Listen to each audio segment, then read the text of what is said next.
My name is Mara Walker, and I'm 34 years old. 3 weeks before Christmas, a group text meant for my sister landed on my phone by mistake.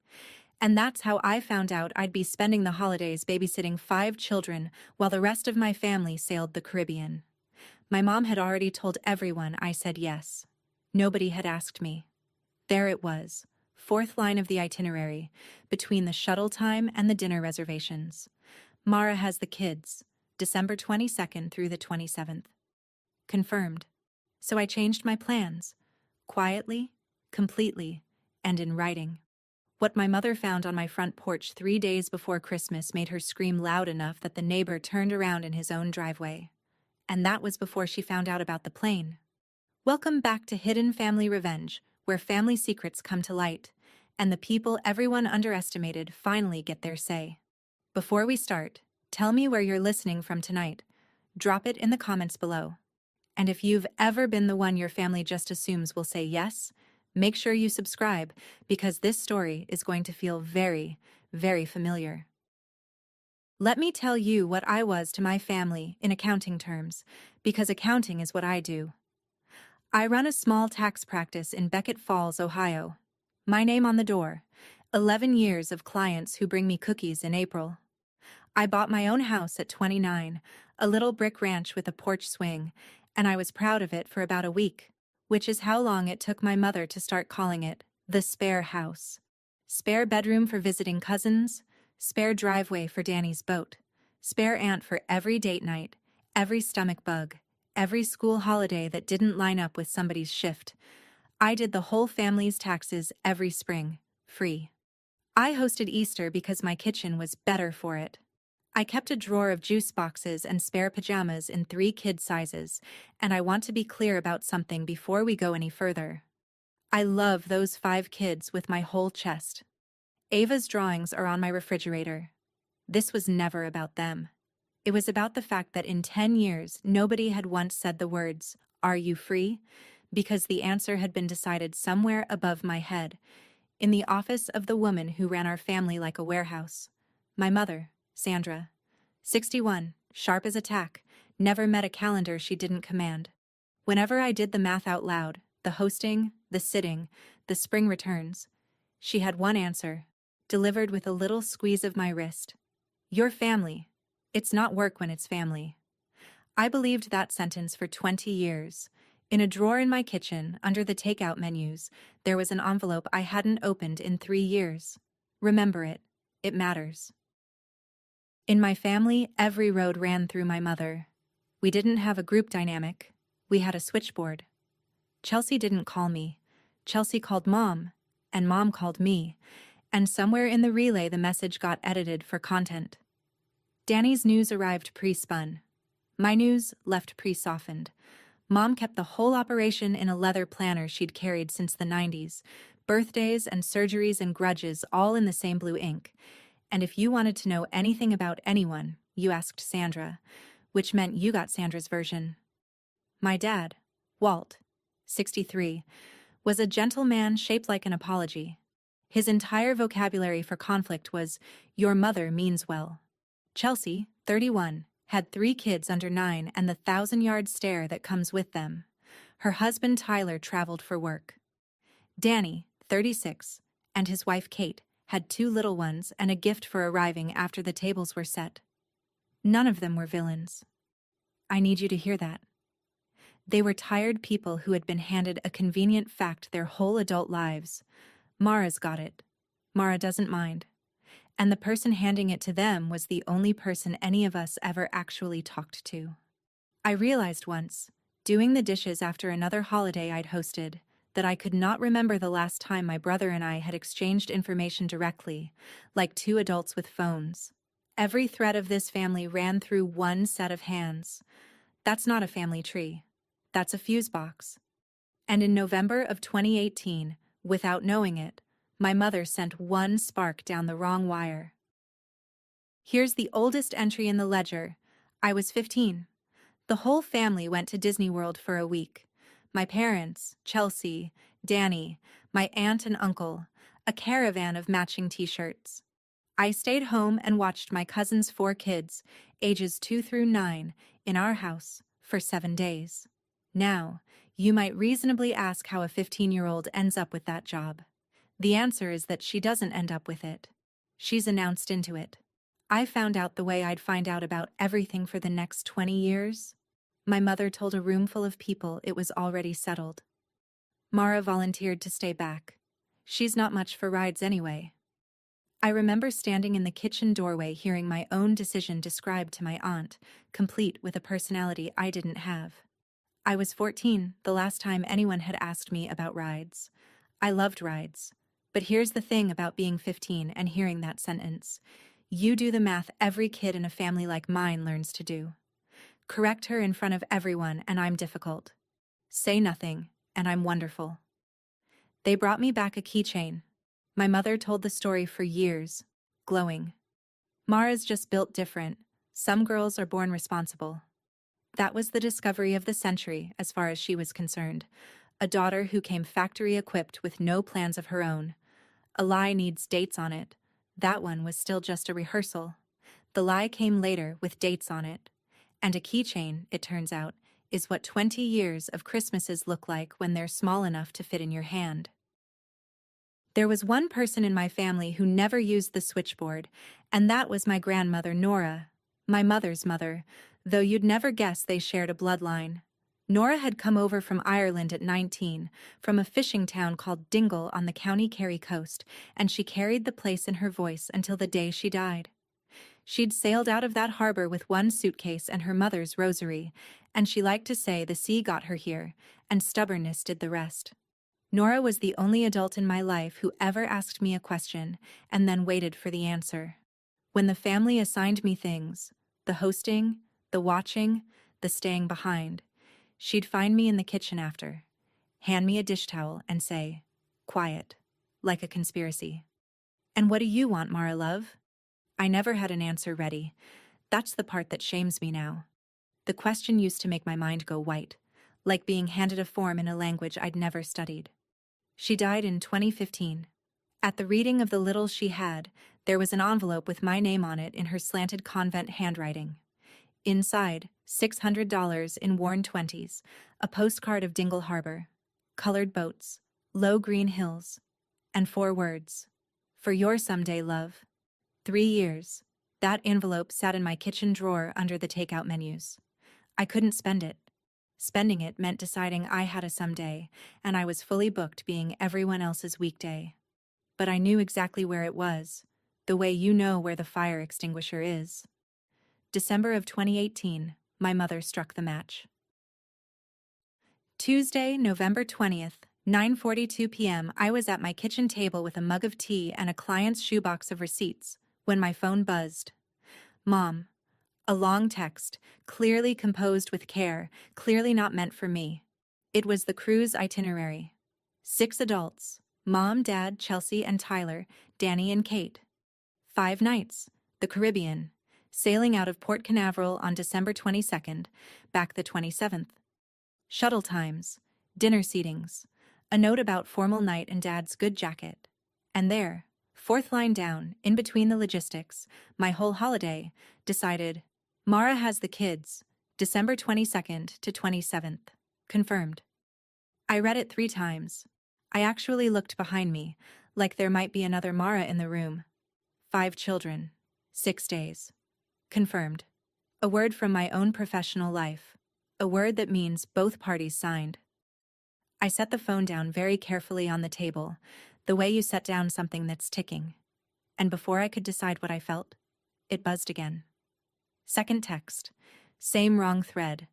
My mother still typing to the daughter she thought she had on the line. Don't mention the cruise to Mara yet. You know how she gets? I sat with that one for a long time. You know how she gets. 34 years old, and I learned my role in the family from a typo. I wasn't the sister, or the daughter, or even the babysitter. I was a logistics problem with feelings, to be managed on a need-to-know basis. The tea went cold. The receipts sat in their shoebox. Somewhere upstairs in her house across town, my mother was finishing the plans for my Christmas. And in my kitchen drawer, under the takeout menus, I swear that envelope got louder. I called her the next morning. I'd rehearsed it in the shower, in the car, at my desk between clients. Calm sentences, reasonable tones. I got out exactly one. Mom, I saw the text. You can't just schedule me. What came back was a masterclass, and I want to walk you through it. Because if you grew up with a Sandra, you'll recognize every move. First, the reframe. Babysitting? Honey, it's not babysitting when it's your own blood. Note how the word I used gets replaced with a worse one, then scolded. Second, the audit of my life. What else would you be doing? You don't exactly have a house full. Said lightly. Said like a fact of weather. Third, the appeal to the season. Christmas is for children, Mara. Adults make it happen. That's what we do. We. A word doing heroic work, given that 6 adults were about to make Christmas happen from a pool deck. And fourth, the closer. Soft as a lullaby. You're so good with them. It's a compliment, sweetheart. By minute 6, I heard something that scared me more than anything she'd said. I heard my own voice apologizing. Reflexively, automatically. Sorry, I only meant. The verbal curtsy I'd been doing since I was 15, smoothing it over, backing out of my own point like it was a stranger's driveway. I hung up having agreed to nothing and having said no to nothing, which in my family's arithmetic rounds up to yes. I stood in my office with the phone hot in my hand. Then I drove home on my lunch break, opened the kitchen drawer, and took out the envelope. I didn't open it yet. I just needed to hold the question. That night, I did what I do when the world stops making sense. I ran the numbers. I pulled 10 years of planners off my shelf. I keep everything. I'm that kind of woman. And I went through the holidays like a forensic accountant, line by line, with a highlighter. 9 of the last 10 Christmases, hosted by me, or spent watching children while their parents attended parties I heard about later. Every Easter since the ranch house, mine. Thanksgivings. I'd cooked 7, helped with 3. Date nights, sick days, school closures. That stretch when Chelsea had Lucy and I ran 2 households on my lunch breaks. I wrote it all down in one column, and in the other column I wrote what I'd been paid, and I don't mean money. Invitations that were actually assignments, compliments that were actually job reviews. You're so good with them. She's just built different. A keychain. I do taxes for a living. I know unbilled hours when I see them, and I was looking at 2 decades of them, single-spaced. Somewhere around midnight, the feeling I'd been circling all day finally landed, and it surprised me. Something quieter and more useful than rage. Clarity. The kind you get when a client finally brings you the real books. My family didn't have a babysitting problem. They had a billing problem, and I was the department that never invoiced. I closed the planner. I have never felt more calm in my life. If you've ever been the one everybody counts on, the one whose time is somehow always free, tell me in the comments. I read every single one. And stay with me, because my mother was about to learn what confirmed actually means. Thanksgiving was 2 days later at my parents' house. Turkey by mom, tables by tradition. I waited until the plates were full and every adult was seated, because I'd learned from the master. Information delivered to the whole room at once can't be edited in the relay. My heart was going like a hummingbird, but my voice came out level. Before everyone's schedules lock in, I need you all to know I won't be available December 22nd through the 27th. Forks stopped. Kate looked at Danny. Chelsea looked at Mom. And my mother. My mother didn't look up from the cranberry sauce. She smiled, the hostess smile, the one with no weather behind it, and she said, "To the table," as if I were a radio playing in another room. Ignore her, she always says that. And here's the part I need you to sit with. The table laughed. Kindly, even. My uncle chuckled into his stuffing. Kate said something about how they'd never survive without me. The conversation rolled on to the Rose Bowl, and my announcement, clear, adult words, spoken in a row, dissolved like sugar in warm water. I sat there with my fork in my hand, watching my own no get downgraded to a mood in real time. 20 years of being easy had built my mother a machine. She didn't have to argue with me because the family had been trained to find me adorable when I objected. I said it once more, quieter. I'm serious this time. And my mom patted my hand without breaking her sentence to my aunt. That pat. I want to be precise about what it said. It said, "We both know what you are." Dessert was served. I skipped it. I had an email to write. I drove home that night. 15 minutes, my house, my kitchen, and I sat down at my laptop like it was a witness stand. If the spoken word didn't survive the switchboard, fine. I work in a profession where the spoken word means nothing and the written record means everything, and it was time to bring my professional self to my personal disaster. 2. Mom, Dad, Chelsea, Tyler, Danny, Kate. All 6. One thread, no relay possible. Reply, all baked in. Subject line, December 22nd to 27th. I kept the body short because short can't be skimmed into something else. I wrote that I love them and I love the kids. I wrote, I will not be available December 22nd through 27th. I am not asking permission, and this is not up for discussion. So that no one is left stuck, here are 3 childcare options I have personally called and confirmed have holiday availability. And then, Jenny Kowalski from church, $11 an hour. Becca, the college student who sits for half the neighborhood, and KidZone's holiday day camp, with the phone numbers, because I am incapable of leaving a problem without an appendix. I read it twice, changed nothing, and hit send at 9:58 p.m. Then I sat back in my quiet kitchen and felt the strangest thing. The floor didn't open. Lightning declined to strike. For the first time in my life, I had put something about myself in writing that my mother could not retell, reframe, or pat on the hand. It existed now, time-stamped, in 6 inboxes. The family archive had a document in it that Sandra Walker didn't write. I made tea. I slept 9 hours. It was, and I mean this clinically, the best night of sleep I'd had in years. The replies started at dawn. Danny replied first, 6:40 a.m., a man typing from the gym.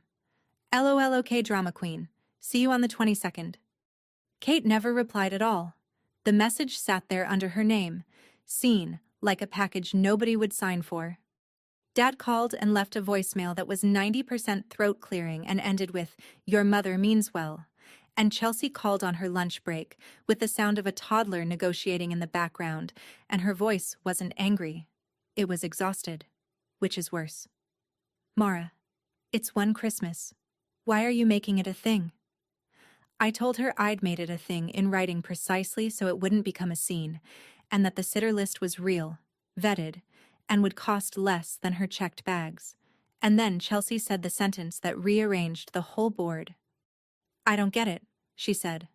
Mom told us back in October that you'd already volunteered. She said it was your idea, that you offered so we could finally get a trip. That's why nobody asked you. We thought it was settled. October.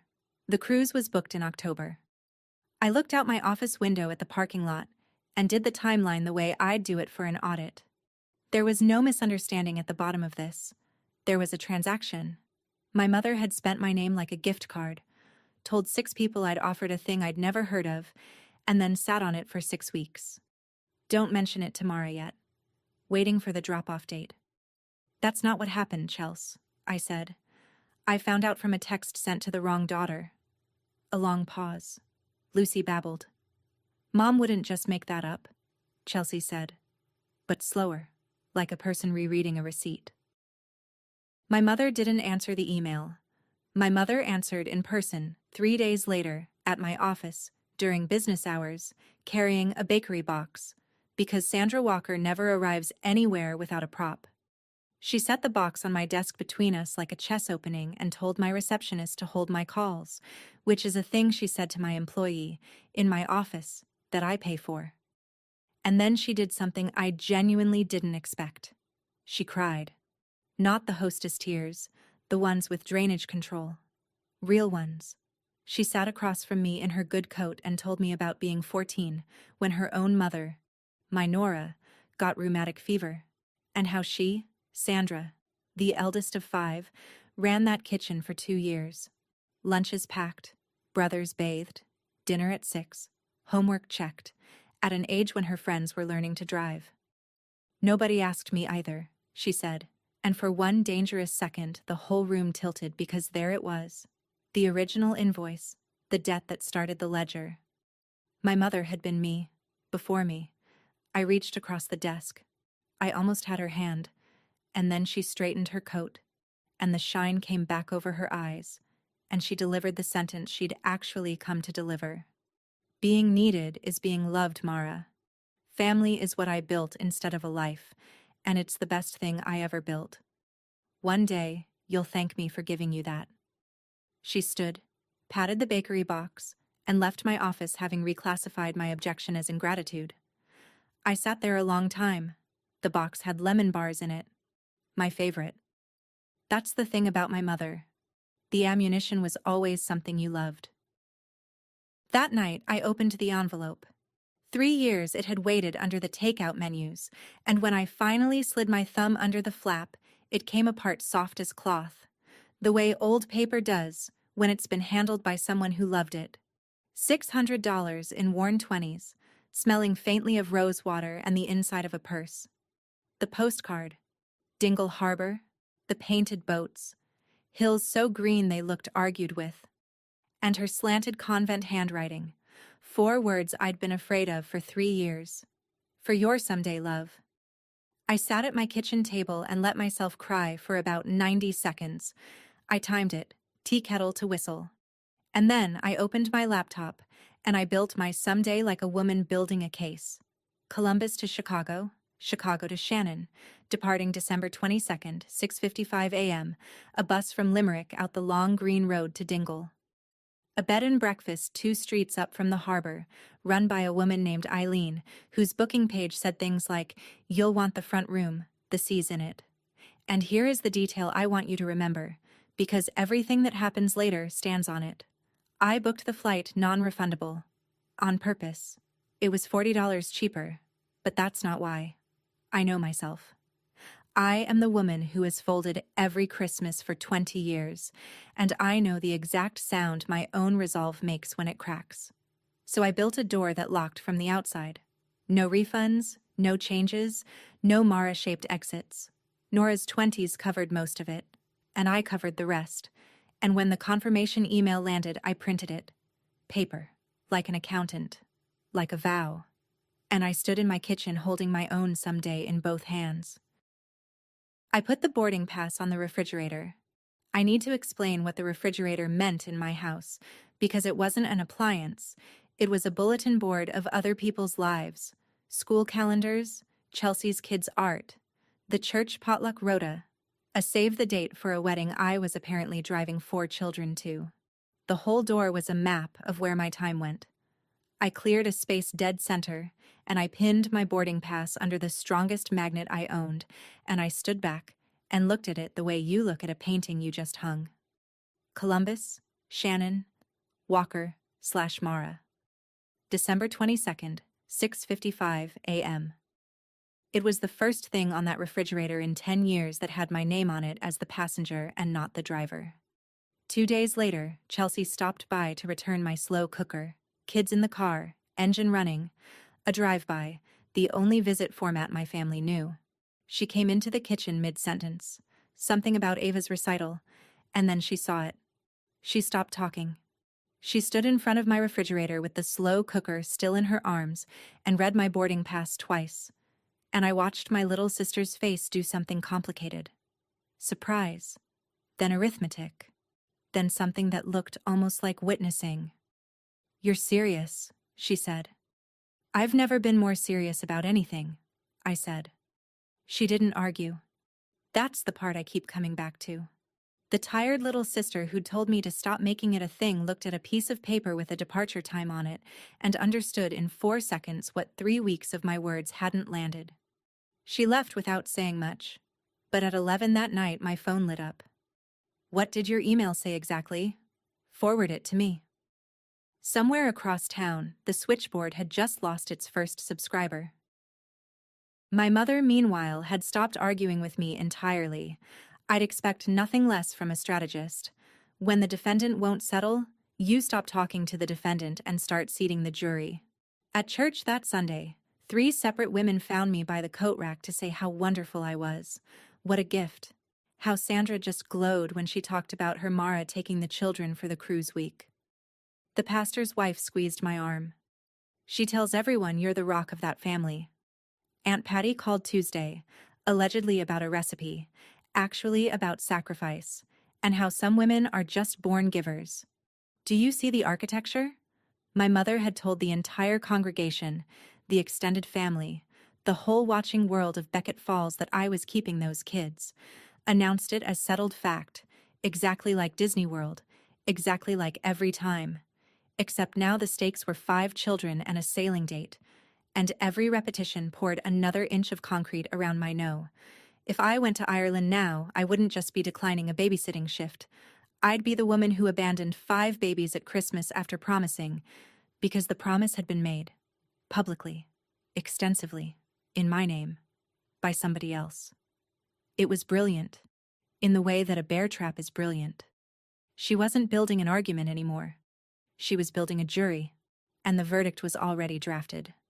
I stood at that coat rack smiling my church smile, and I felt the concrete rising past my ankles, and I understood that the email and the boarding pass and the sitter list weren't going to be enough. Paper trails convince honest people. For everyone else, there would have to be an empty porch. My father came on a Thursday, alone, which never happened.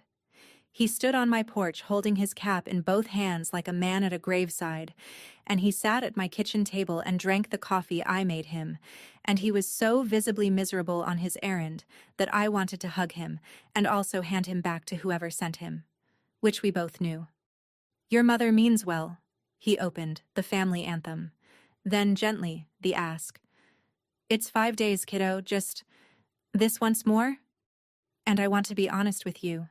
That nearly did it. Not her guilt, not the church ladies, not Danny's texts. This. A kind old man in a clean flannel shirt asking softly. Rage you can wall out. Gentleness comes in under the door. I felt the yes forming, the old reflexive yes, the one that lives in my throat like a hiccup. And then, over his shoulder, I saw the refrigerator. Columbus, Shannon, Walker/Mara. I took a breath and did the math out loud, kindly, for the kindest man in my family. Dad. This once more, I've been hearing that for 20 years. I counted. It's never once, and it's never more in my direction. He looked at his coffee.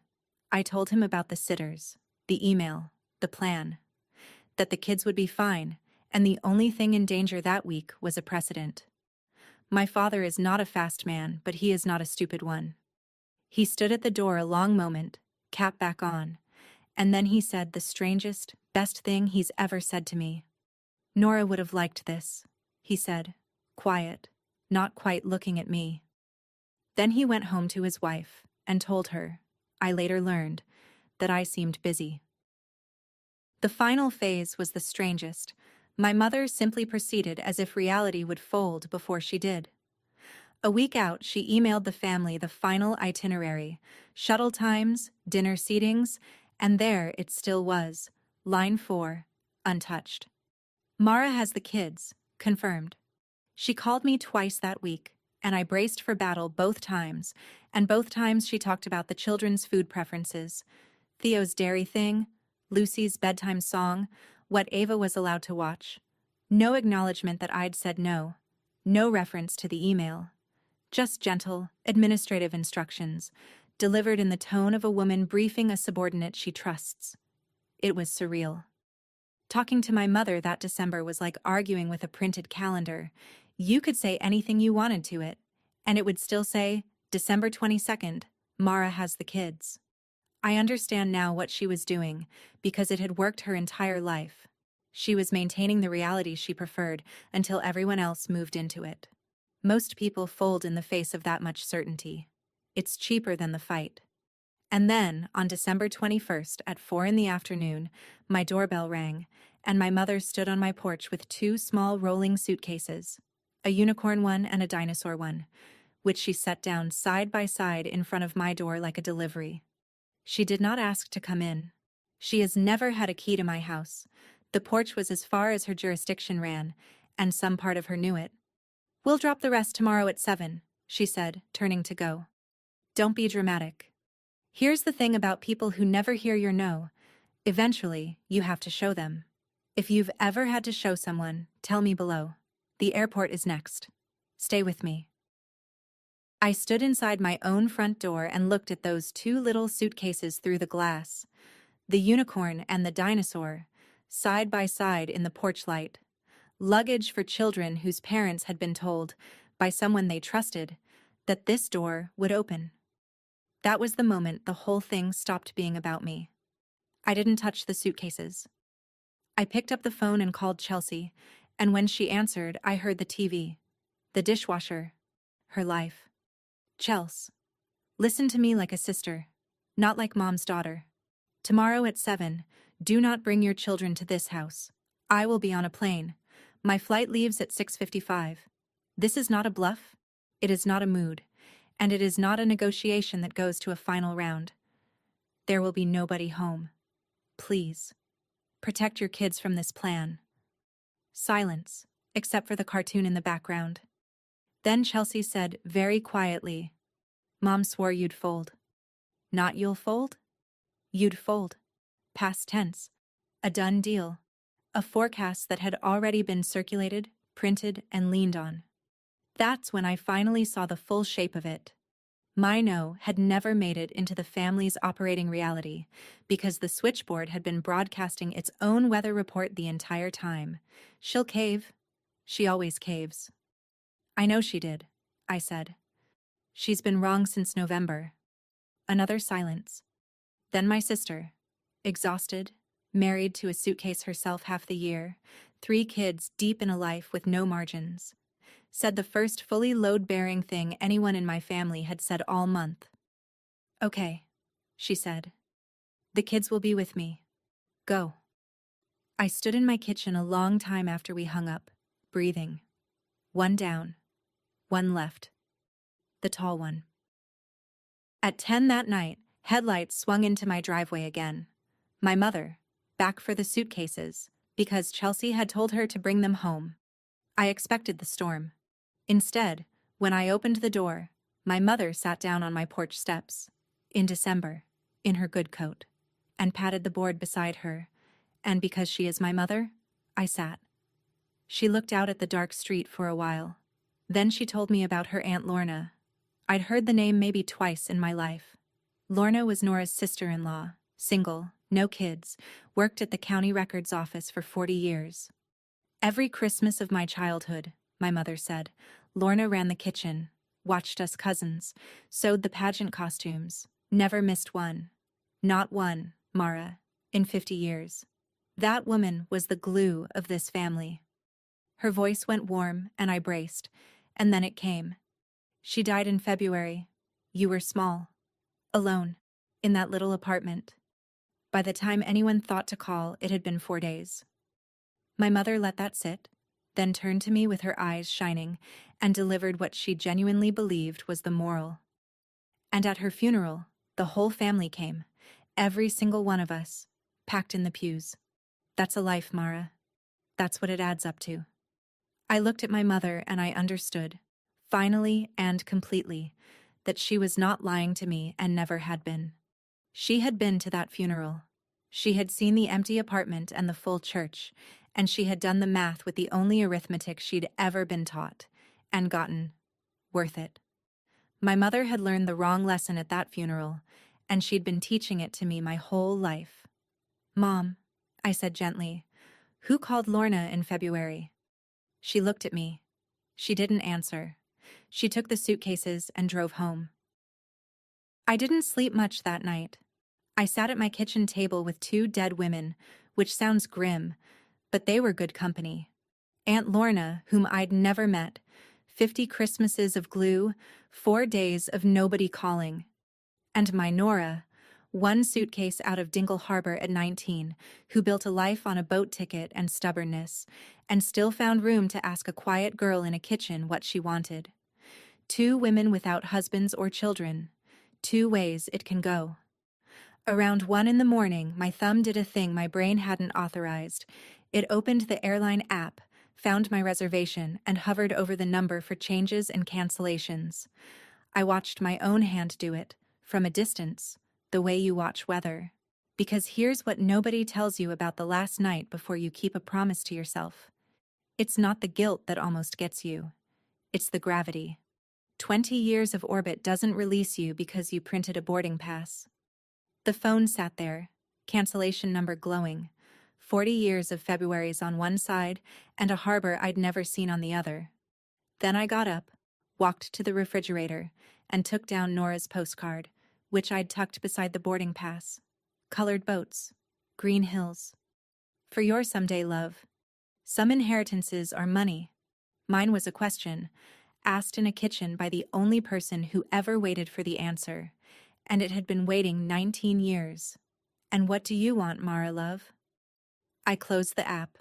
I put the phone on the charger in the hallway, out of reach of my own weakness. Then I set 2 alarms for 4:15 and slept like a woman with a locked door. December 22nd, 5:40 in the morning.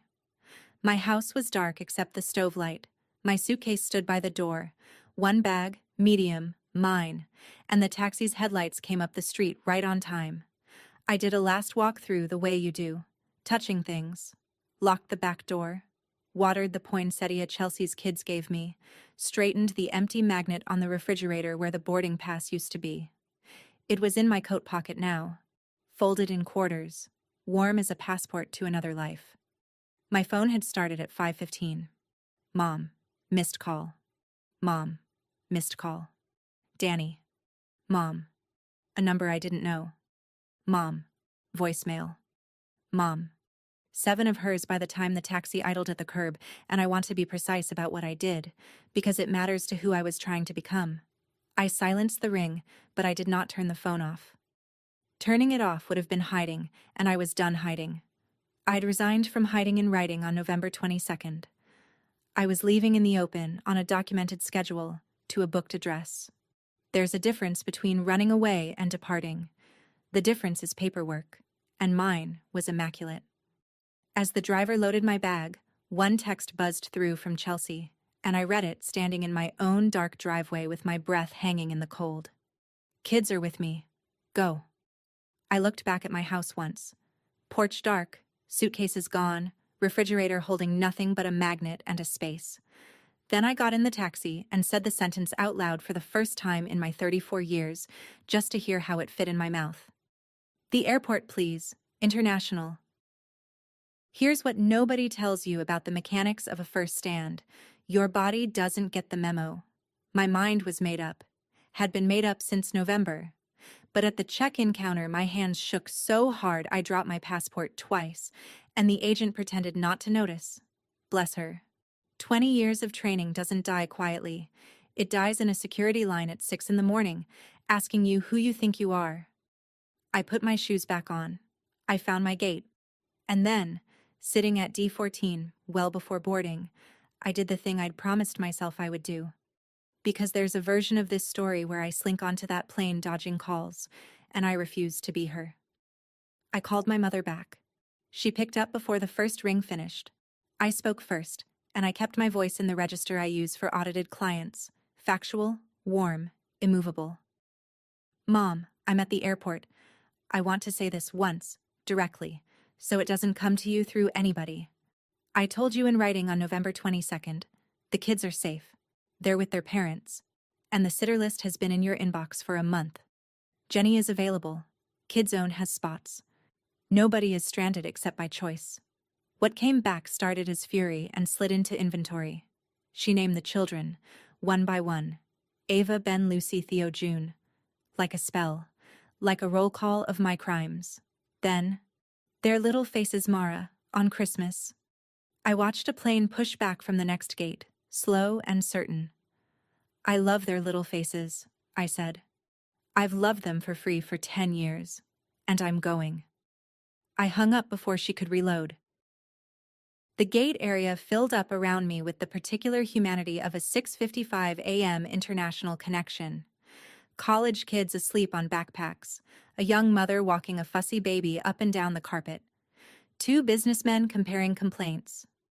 I sat very still with my boarding pass folded in quarters in my hand, opening and closing it like a nervous habit I'd just invented. The young mother's baby started really going, that thin, desperate wail, and she bounced and shushed and apologized to the row at large, and I caught her eye and smiled, and felt it, the old reflex rising on schedule. Get up, offer to hold the baby, fix it, be useful, earn the air you're breathing. I'll admit it, I almost did. 34 years of muscle doesn't unlearn in a week. But here's what I actually did. I smiled at her, said you're doing great, and stayed in my seat. It sounds like nothing. It was one of the hardest things in this whole story. Beside me, an older woman with a carry-on full of knitting had been watching the departures board. She asked where I was headed, the way strangers do at gates, and I heard myself say it out loud to another human for the first time. Ireland, my grandmother's village. She left there when she was 19, and nobody from the family has ever gone back. The woman's needles paused. She looked at me over her glasses, taking in, I don't know what she took in. The folded boarding pass, the gray in my part, the suitcase with one name on the tag. Alone? She asked. Alone, I said. She went back to her knitting with a little nod, like a judge closing a case. Good girl, she said. Long overdue, I'd say. Due. Now I have to tell you about 7 a.m. on my porch, and I can, in detail, because Chelsea told me everything later, twice, the second time with a glass of wine and sound effects. At 6:58, my mother's van pulled into my driveway.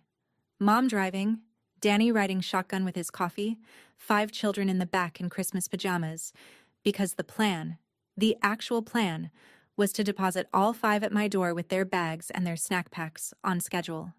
As if my no had been a weather forecast that hadn't panned out. Chelsea was there too, in her own car, behind them. Not to drop her kids, she'd never intended to after our call. But because, in her words, somebody needed to witness this, and I wasn't going to miss it.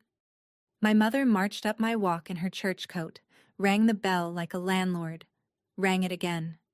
She had heard the word boarding from my own mouth an hour earlier and driven over anyway, because in her world a doorbell outranked an airline. Cupped her hands to the glass. The porch light was off. Every light was off. My car sat in the driveway. I'd taken a taxi precisely so its presence would say what I needed it to say. She isn't running an errand. She's gone. Ring 3. Knuckles. Mara! Danny checked his phone.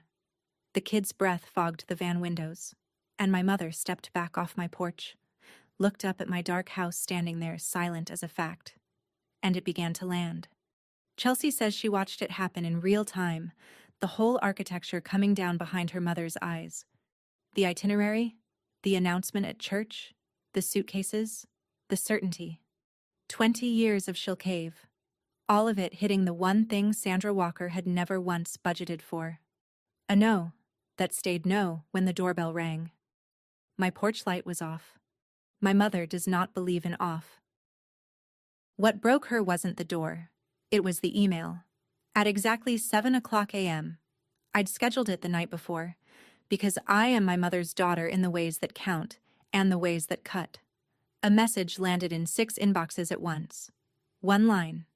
As stated on November 22nd, I am unavailable. December 22nd to 27th. My flight departed at 6:55. The sitter list is in your inbox. I love you all. M. Danny's phone chimed on my porch.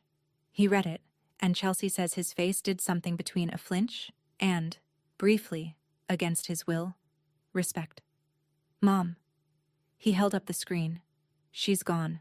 Like, airborne gone. And my mother, my composed, church coat, never a hair loose mother, took the phone, read that single line, and came apart in my front yard. What? This can't be happening!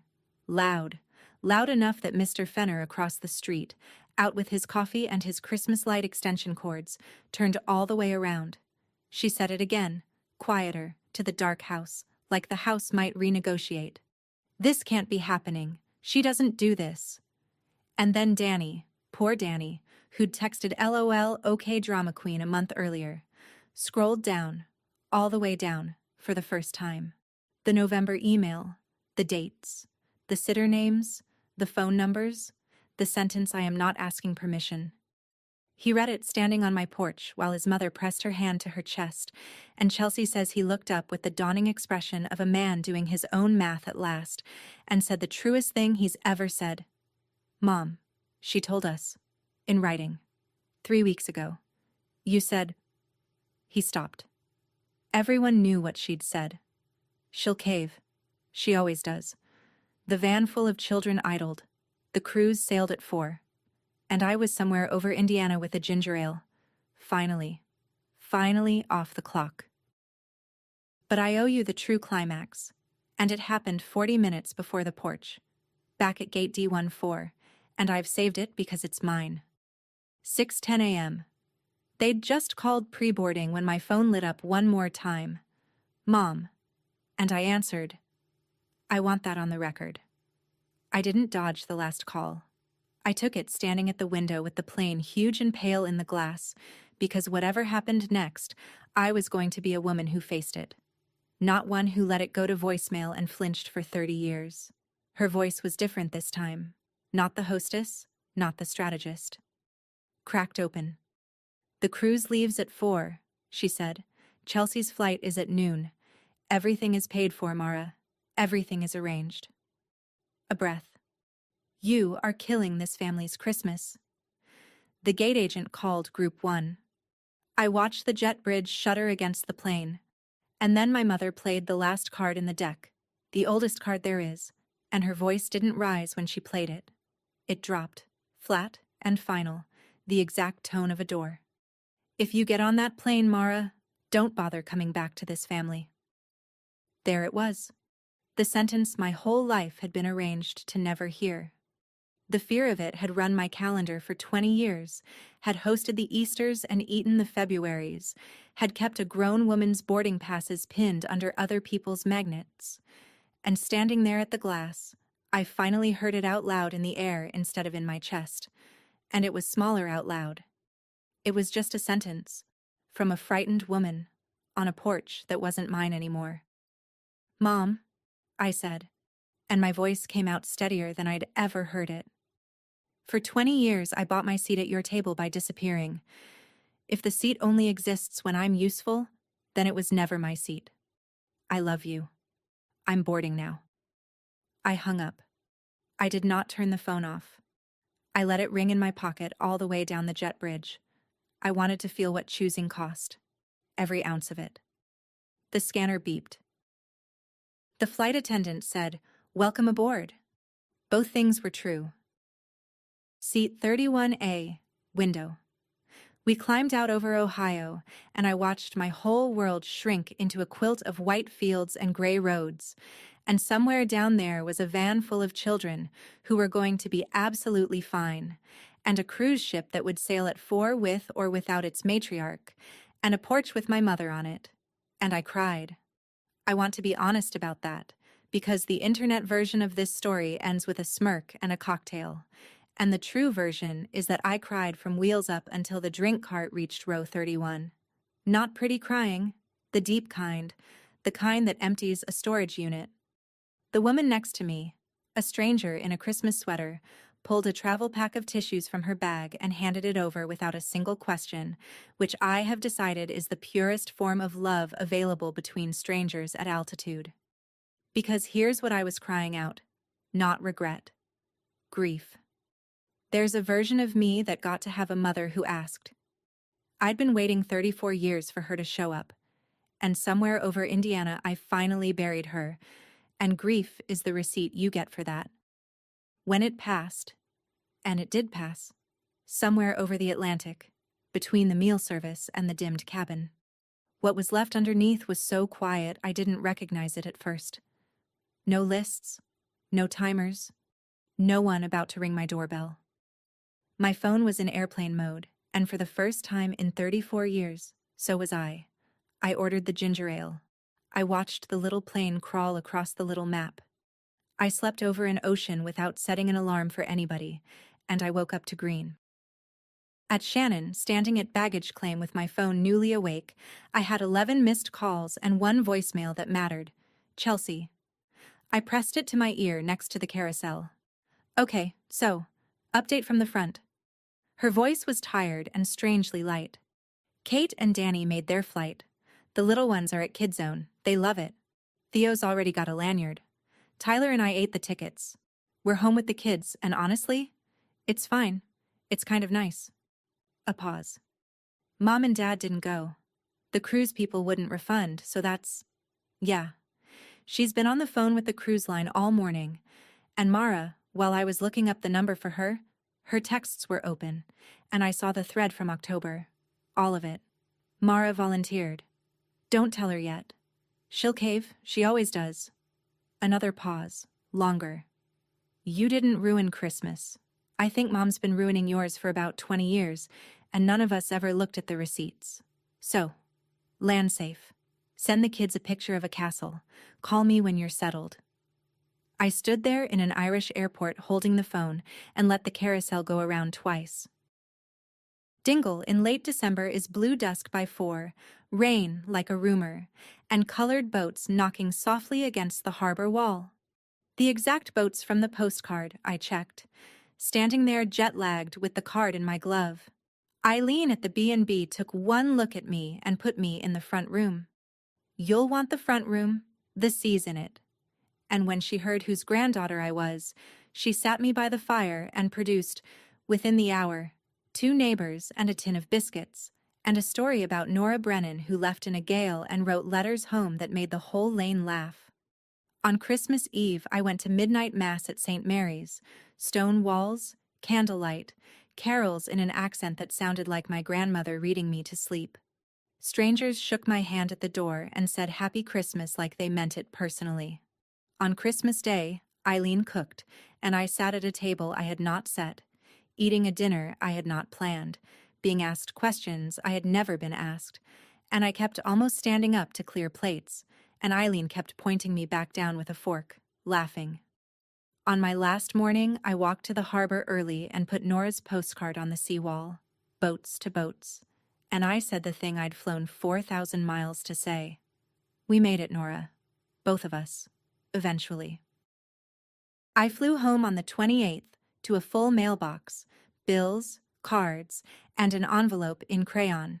A drawing from Ava of an airplane with a stick woman waving from the window, captioned Aunt Mara's trip in letters that got smaller as they ran out of room. It's framed in my office now, next to my license. My mother didn't speak to me until February. When she finally called, there was no apology and no cruise talk. She asked stiffly for my stuffing recipe, which in Sandra is roughly a peace treaty. The switchboard never got its monopoly back. Chelsea and I talk directly now, sister to sister, no relay, no edits. And the next Christmas, for the first time in my adult life, somebody asked. Chelsea called in early December. Would you want us to come to you? Just for an afternoon. Kids, cookies, we leave by 6? They came. They knocked. They brought cookies and left at 6. And Ava put a new drawing on my refrigerator, right where a boarding pass once lived. I hosted because I wanted to, which turns out to be a different holiday entirely. My mother was right about one thing. All along, it really isn't work when it's family, as long as somebody asks. If my story leaves you with one thing, let it be this. A seat you have to keep buying with your own disappearance was never your seat. The people who love you save you one, and they ask. That's my story. One misdirected text, one email nobody believed, one boarding pass on the refrigerator. If you're the one your family counts on without ever asking, this is your sign to book the someday. Share this with the aunt, the sister, the daughter who needs to hear it. Drop a comment telling me where you'd go, hit subscribe, and I'll see you in the next one.